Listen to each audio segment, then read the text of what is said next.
All right, y'all, buckle up, crack open a bush light, and kick off your boots, 'cause it's time for another poorly educated podcast.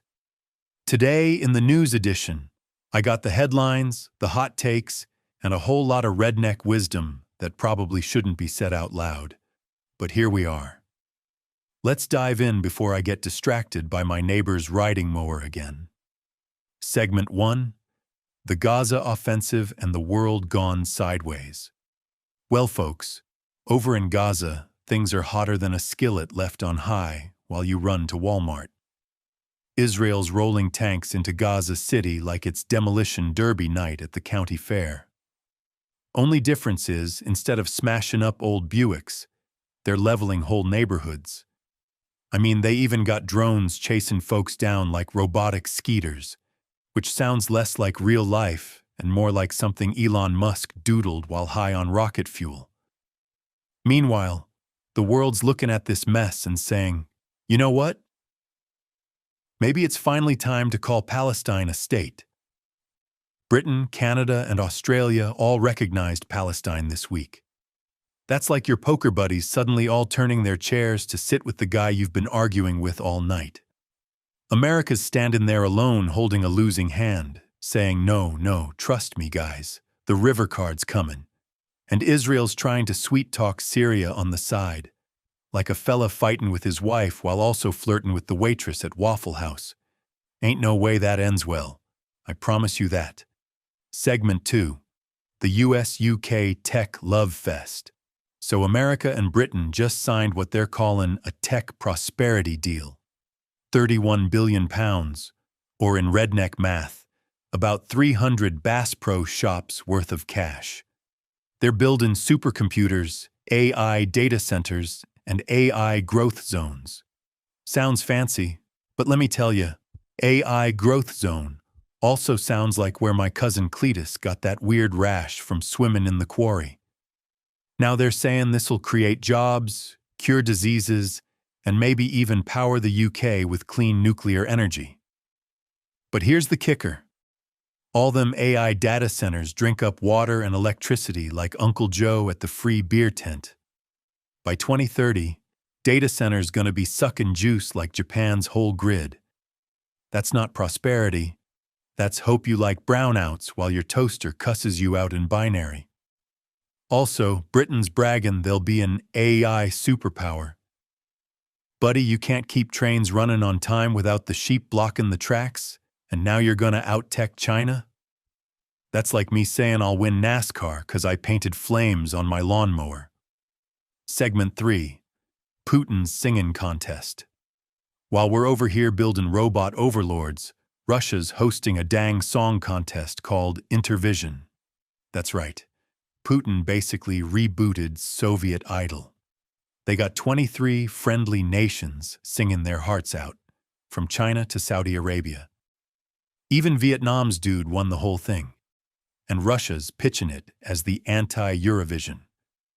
Instead of glittery drag queens and rainbow flags, it's all traditional values and war anthems. Heck, Russia's singer Shaman belted out "I Am Russian" like Kid Rock and Hulk Hogan had a patriotic baby. Meanwhile, Putin popped up on the Jumbotron like a country fair raffle announcer, smiling like he just poisoned the punch bowl. And get this, next year it's gonna be in Saudi Arabia. Folks, when you can move a Russian singing contest to Riyadh, you know the world's turned upside down. At this rate, 2026's Super Bowl halftime show might just be Putin riding a bear while singing karaoke. Segment 4.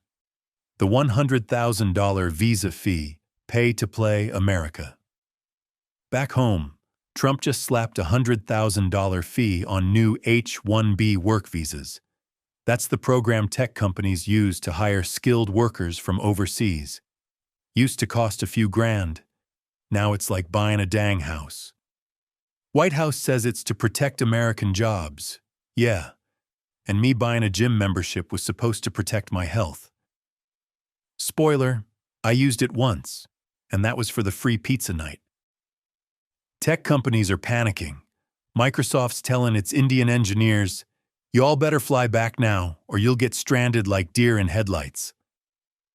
Indian IT folks are saying, "Fine, we'll just take our talent back home." And honestly, India's probably grinning ear to ear, 'cause all them smart folks are coming back with US experience, ready to turn Bangalore into Silicon Valley 2.0. Meanwhile, startups here can't cough up that kind of cash.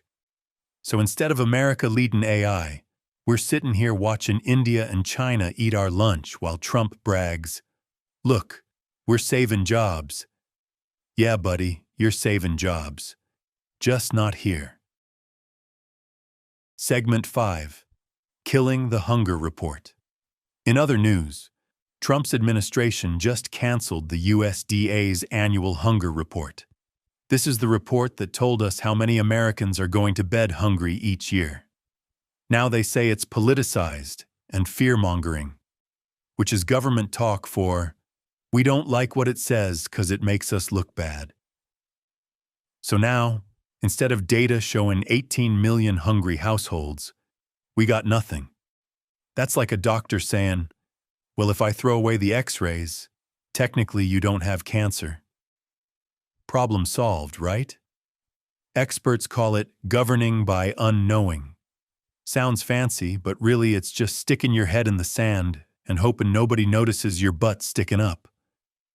Next thing you know, they'll stop publishing unemployment numbers and claim, "Look, everybody's working." Meanwhile, we'll all be fighting raccoons for scraps behind the Piggly Wiggly. Segment 6. Assassination Fallout. Now we gotta talk about something darker. The assassination of Charlie Kirk. Shot by a sniper while giving a speech in Utah. The shooter's a 22-year-old who got radicalized online, living in all them deep, dark internet forums. This ain't just about one guy. Politically motivated attacks have doubled. Threats against Congress are up 56%. And social media's been nastier than a possum in a trap since this went down.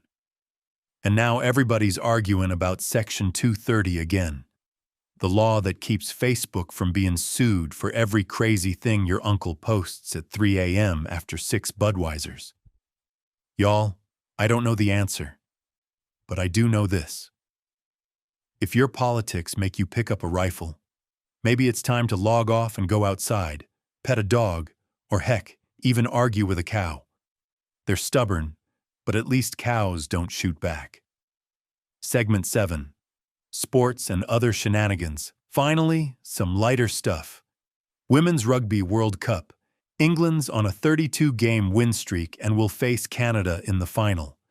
Canada shocked the world by beating New Zealand, who ain't lost since Obama's first term. Y'all, that's like if the Cleveland Browns suddenly beat Tom Brady in his prime. In cricket, India and Pakistan are at it again. They're arguing over whether or not to shake hands after the match. Honestly, cricket seems like a sport invented by bored lawn care specialists. But dang if it doesn't stir up more drama than a family reunion after a will gets read.